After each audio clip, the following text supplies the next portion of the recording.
Hi, I'm Josh Daly. I'm a site manager for SoftLayer. Welcome to our DAL05 data center. This is one of the 13 data centers across the globe. We're going to come check it out. Let's go. We're currently in the lobby.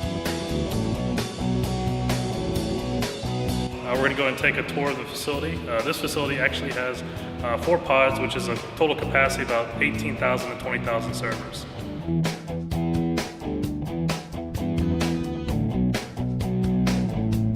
All right, this is an outside look of one of the data center pods that we have here at SoftLayer. We'll be going inside shortly. We'll be talking about the power, we'll be talking about the cooling, the network, the different types of racks we have, and we'll even be going over some of the servers themselves. So here we go. All right, there's actually multiple levels of security here at the SoftLayer facility. We have the badge readers. We'll check out some biometric readers. We have the cameras that actually can encompass the entire building. So I'll be your guide today. I'm going to actually be getting the VIP tour here at SoftLayer.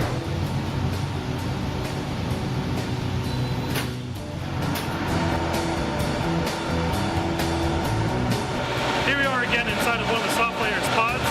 With the way we do pods, it's exactly the same as far as how we implement each individual pod. The rack architecture is the exact same. It holds about 5,000 servers for each pod. The network architecture or control rows are exactly the same. Even cooling and power distribution is the same in each pod. So we're going to actually take a look at one of the customer racks. Here's one of the hundreds of racks that we have here in our SoftLayer DAL05 data center. We actually use Supermicro servers. All the hard drives are hot swappable, so we can take them out from the front. We have different form factors, so we have 1U, we have 2Us down here, we have 4Us. All these 2Us and 4Us have redundant power supplies, so that we have some level of power redundancy built into the server. So that's the actual server architecture that we use. So we're going to go around the rack and take a look at the network. As far as the network, each SoftLayer server has 5 connections. This is a dual path rack. We have 2 for the public, 2 for the private, and 1 management network for KVM access.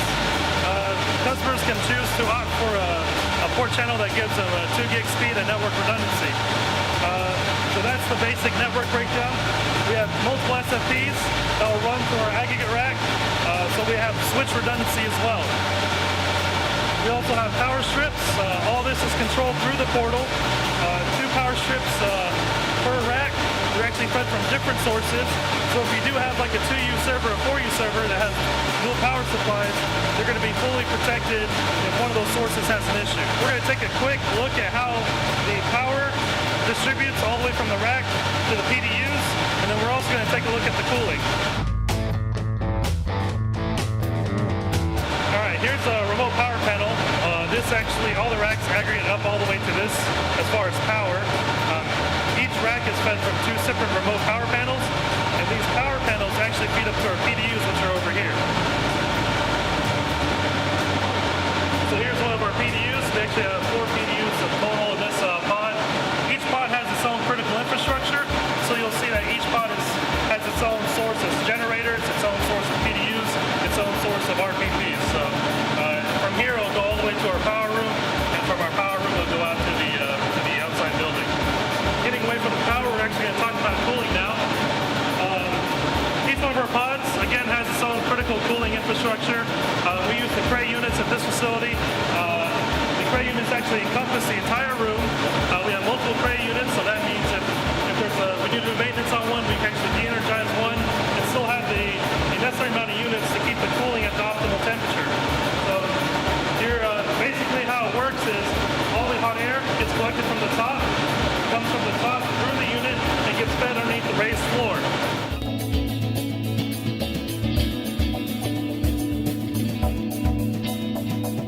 Here's the point of presence room, top secret room, kind of one of the secrets of SoftLayer, one of the major network presences for our facility.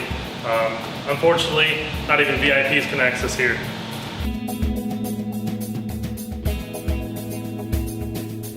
If this was an episode of Cribs, we'd definitely be showing the fridge. Unfortunately, this is a data center, so we have our parts room, which I guess would be the equivalent for SoftLayer. In our parts room, we have all the components needed to support all that infrastructure. support all those deployments. We got our RAM, multiple sticks of RAM. We got hard drives, different types of hard drive, 2 terabytes. We got SSDs, SAS drives, SATA drives. Basically anything your infrastructure needs, we have. Right, now that we're done checking out SoftLayer's fridge, we're actually going to go check out the Network Operations Center.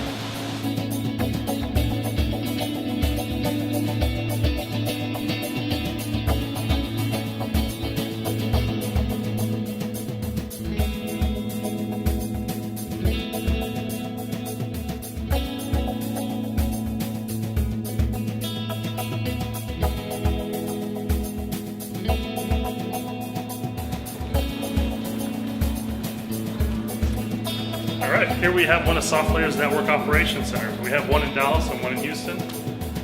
Inside the Network Operations Center, or the NOC, we have several server admins. They're working customer tickets, they're kind of monitoring for network events, handling any sort of internal issue that may be required to take care of our customers.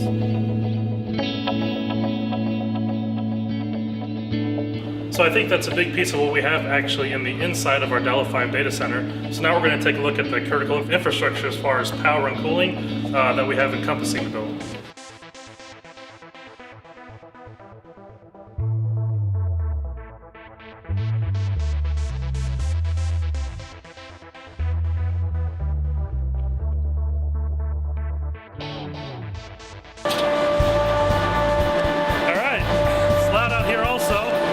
This is actually our gen yard.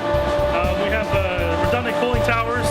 So this actually provides cooling and power for our Pod 1 and Pod 2 here at the DAL05 data center. We have redundant cooling towers, 2 for Pod 2, 2 for Pod 1, and then we have 3 2-megawatt generators. 1 2-megawatt generator for each pod, and then we have that redundant generator that's available as well. Thanks again for coming out and checking out the DAL05 data center. I'd love to stay, but we got customers to support and take care of, so you guys have a wonderful day. I'm out.